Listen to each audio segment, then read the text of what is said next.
Salam sepak bola, teman-teman netizen atau warganet yang saya hormati semuanya. Welcome back ke konten terbaru dari channel YouTube Triple B. Dan di konten terbaru hari ini sudah jelas dan pasti, saya ingin memberikan analisa dari dua pertandingan English Premier League yang saya buat konten previewnya kemarin. Yang pertama antara Fulham versus Manchester United yang berakhir untuk kemenangan Manchester United dengan skor tipis 0-1. Dan yang kedua antara Newcastle United versus Arsenal yang berakhir untuk kemenangan Newcastle United dengan skor tipis 1-0.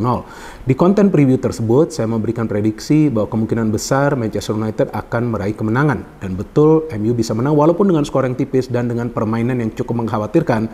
Tapi pada intinya MU bisa mendapatkan 3 poin. Karena untuk saat ini, target utama bagi Manchester United adalah mereka harus bisa naik ya posisinya di klasemen sementara. Maka itu dengan kemenangan ini walaupun MU masih tertahan di zona papan tengah, tapi ini adalah 3 poin yang sangat berharga bagi mereka. Dan untuk pertandingan Newcastle versus Arsenal, prediksi saya adalah bahwa kemungkinan besar pertandingan ini akan berakhir dengan hasil imbang. Dan bisa saja pertandingan ini berakhir dengan hasil imbang seandainya Arsenal tidak dirampok oleh keputusan dari para wasit yang berada di ruang VAR. Karena jelas itu bola sudah keluar dari permainan dan juga kemudian ketika bola dikirimkan ke dalam kotak penalti pertahanan Arsenal, terlihat juga bahwa Joelinton mendorong atau menyentuh Gabriel dengan 2 tangannya. Bukan 1 tangan, tapi 2 tangannya. Dan terlepas juga ada indikasi bahwa Anthony Gordon atau juga Joelinton berada dalam posisi offside. Tapi yang saya bingung, walaupun sudah dicek dan recheck oleh para wasit di ruang VAR dan memakan waktu sekitar 4 menit, tapi gol tersebut disahkan. Nah, ini adalah bentuk perampokan yang sangat brutal. Karena jelas kita bisa melihat bahwa selain juga adanya pelanggaran dari Joelinton, sebetulnya bola itu memang sudah keluar dari permainan. Jadi kita bisa melihat nih ya, ketika kita zoom, itu full sudah keluar. Sebelumnya, ada pertandingan kalau nggak salah yang Manchester United lawan Brighton ya, jika saya nggak salah tuh, yang Rashford tuh sudah mengirimkan umpan tapi dianggap bola sudah keluar. Padahal itu masih tipis tuh. Itu masih bisa diperdebatkan tuh. Tapi ini kelihatan bola sudah keluar dari permainan. Dan anehnya, walaupun membutuhkan waktu lebih dari 3 menit untuk ngecek, tapi keputusannya adalah tetap gol disahkan. Ada juga keputusan kontroversial lainnya dari wasit yang hanya memberikan kartu kuning kepada Kai Havertz. Ya, saya harus fair kan ketika saya memberikan analisa. Yang menurut hemat saya seharusnya Havertz itu mendapatkan kartu merah. Saya lupa kalau nggak salah di menit ke-35 atau 33 ya. Dia melakukan pelanggaran kepada Longstaff. Itu seharusnya kartu merah sih. Keras itu pelanggarannya. Tapi selain juga seharusnya Havertz mendapatkan kartu merah, seharusnya Bruno Guimaraes juga mendapatkan kartu merah ketika dia menyikut Jorginho di bagian belakang kepalanya. Nah, artinya memang nih pertandingan antara Newcastle versus Arsenal ini ada sesuatu yang aneh dalam keputusan-keputusan yang diambil oleh wasit yang bukan saja bertugas di atas lapangan, tapi juga yang berada di ruang VAR. Kita saja yang nonton sudah bisa melihat bahwa itu sebuah pelanggaran yang keras dari Havertz. Bukan ceroboh, tapi itu pelanggaran yang keras dan sangat berbahaya. Jadi seharusnya Havertz itu mendapatkan kartu merah. Ya walaupun kalian mau berdebat ya silakan, tapi kalau menurut saya itu seharusnya merah. Sebelumnya juga ada pertandingan di mana Liverpool ya, kalau nggak salah pemainnya itu ada melakukan pelanggaran yang sebetulnya nggak begitu keras, tapi sampai dapat 2 kartu kuning ya. Saya lupa Jota tuh kalau nggak salah. Nah ini juga kan beda nih, ini seharusnya ini sudah langsung red Havertz, kemudian Guimaraes juga seharusnya langsung red. Baru ya artinya nih pertandingan berjalan secara fair. Tapi kalau ini menurut saya sih gak fair.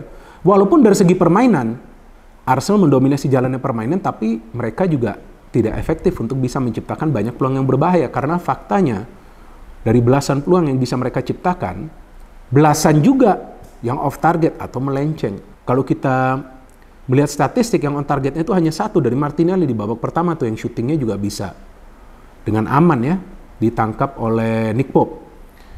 Dan saya agak kecewa juga sih dengan Arteta, tapi nanti saya jelaskan karena pertama-tama saya ingin membahas pertandingan antara Fulham versus Manchester United ya, yang main lebih awal kan, main pukul 19.30 waktu Indonesia Barat.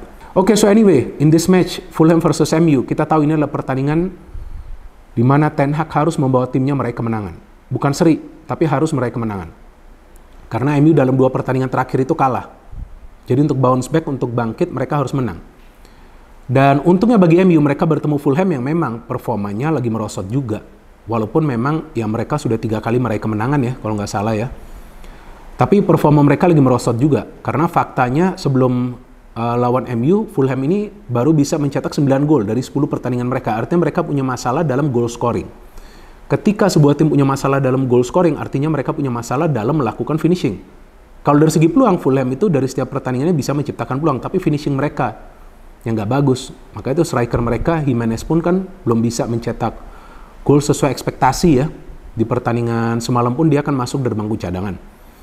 Dan sebelumnya juga kita tahu ada tim-tim yang sudah bisa mengalahkan Fulham di kandang sendiri, bahkan Chelsea bisa menang dengan skor 0-2. Kan saya jelaskan di konten preview bahwa Chelsea saja bisa menang di kandang Fulham dengan skor 0-2, masa MU gak akan bisa menang sih? Tapi bukan karena itu saya menjagokan MU. Saya menjagokan MU karena saya menjelaskan juga di konten preview bahwa MU sebetulnya punya kualitas di lini depan mereka, asalkan mereka bisa kompak.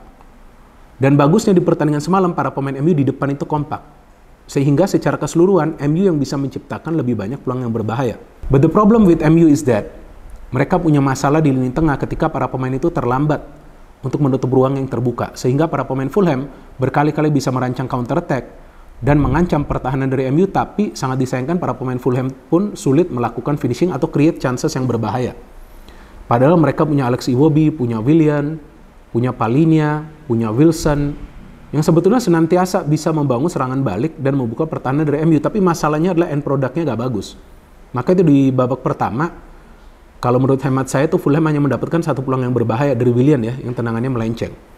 Sedangkan dari MU juga cuma 1 peluang kan dari Bruno Fernandes, walaupun MU di menit-menit awal jalannya pertandingan sudah mencetak gol, tapi dianulir karena dianggap Harry Maguire terlibat dalam permainan dan dia berada dalam posisi offside. Padahal itu tipis banget. Tapi inilah VAR, kadang-kadang kontroversial juga. Jadi oke lah, gol dari MU itu dianulir. Padahal itu gol yang cantik juga. Eriksen memberikan umpan, Garnacho yang menurut saya main bagus nih di pertandingan semalam ya, walaupun dia gak mencetak gol, memberikan umpan kepada McTominay yang sudah mencetak gol tapi dianulir. Nah di babak kedua, saya melihat turning point-nya bagi Manchester United adalah ketika Erik ten Hag yang kali ini tidak keras kepala. Dan pada saat dia melihat Anthony performanya gak bagus karena Anthony berkali-kali kehilangan bola dan bermainnya agak kasar ya, kalau saya melihat agresif banget ya. Walaupun agresif itu perlu, tapi saya melihat Anthony mainnya sih gak teratur ya. Menarik keluar Anthony, memainkan Pellistri. Nah saya melihat Pellistri bermain lebih tenang. Maka itu ketika Pellistri masuk di babak kedua, MU beberapa kali serangannya itu lebih berbahaya. Walaupun faktanya Fulham berkali-kali bisa merancang counter attack dan juga mereka mendapatkan 2 peluang yang berbahaya kan dari Wilson dan juga Palhinha. Jadi bagus juga tuh. Onana bisa melakukan save. Ya, 2 kali dia melakukan save yang krusial karena seandainya Fulham itu unggul mungkin bisa beda nih jalan ceritanya. Jadi sebetulnya MU gak bermain dengan benar juga di pertandingan ini, tapi mereka memang efektif di depan. Dan untuk saat ini ya MU juga gak perlu bermain indah. Sepak bola indah untuk saat ini memang belum diperlukan. Karena mereka harus mengejar poin nih. Mereka harus meraih kemenangan dan mengembalikan kepercayaan diri para pemain mereka. Apalagi untuk pertandingan ini Casemiro gak bisa main. Jadi tampak lemah banget lini tengah mereka. Plus Rashford yang dianggap cedera. Walaupun saya gak percaya, tapi ya udahlah, saya percaya aja ya, karena yang ngomong kan Erik ten Hag sebelum pertandingan. Tapi ya dengan absennya Rashford, saya melihat Garnacho ini lebih eksplosif sih.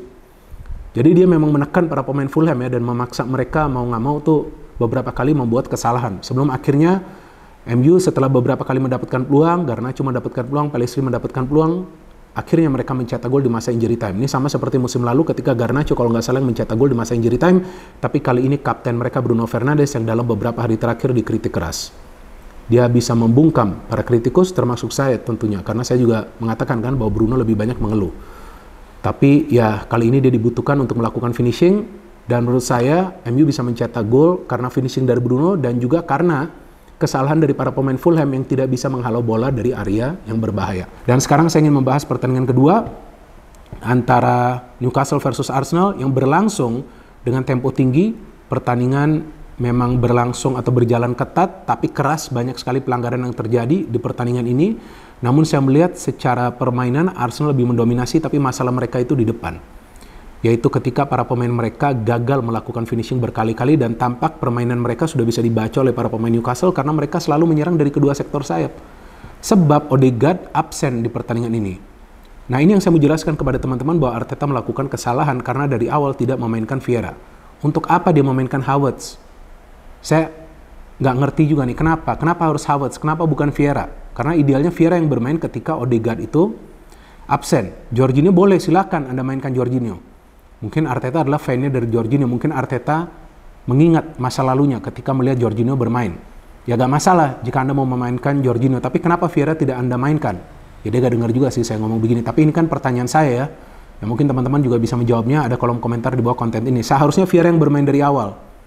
Terlepas Vieira juga adalah pemain yang tidak bisa melakukan pressing di tengah, tapi dengan adanya Vieira seharusnya juga bisa memberikan solusi dalam urusan membangun serangan dari tengah. Karena Jorginho terlalu lamban, Declan Rice harus juga melapisi lini pertahanan yang menurut saya solid banget lini pertahanan dari Arsenal karena tidak banyak peluang yang bisa diciptakan oleh para pemain Newcastle, walaupun para pemain Newcastle bermain keras. Nah, saya sudah jelaskan kan tentang kontroversi dari wasit, jadi saya nggak perlu jelaskan lagi. Jadi pada intinya Arsenal dirampok di pertandingan ini, tapi juga selain itu saya melihat bahwa Arteta melakukan kesalahan karena tidak memainkan Vieira dari awal, dan juga ketika Nketiah gak berkutik seharusnya Trossard dimainkan lebih cepat. Tapi karena Trossard tidak dimainkan lebih cepat, maka terlihat skema permainan dari Arsenal bisa dibaca oleh para pemain Newcastle, dan kalau menurut saya Newcastle bermain ekstra keras di pertandingan ini untuk menggagalkan upaya para pemain Arsenal bisa mempertahankan tempo permainan mereka. Jadi kalau saya ngelihat para pemain Newcastle main yang namanya negative football, pokoknya bertahan, main keras, sesekali counter, main agresif, dan para pemain Arsenal terbaca pola permainan mereka plus mereka dirampok di pertandingan ini. Mungkin saya sudah mengatakan 3 atau 4 kali dirampok, tapi itu faktanya teman-teman. Dan ini bukan saja terjadi di pertandingan Newcastle versus Arsenal, tapi sebelum-sebelumnya juga banyak di pertandingan-pertandingan lainnya. Nah artinya nih perlu dipertanyakan juga nih kualitas dari wasit di Liga Inggris sekarang. Kita bisa ngelihat juga kok bahwa ada dorongan kepada siapa itu? Lupa saya, kepada Gabriel. Nah jadi out of focus juga nih saya, karena agak kesel juga nih.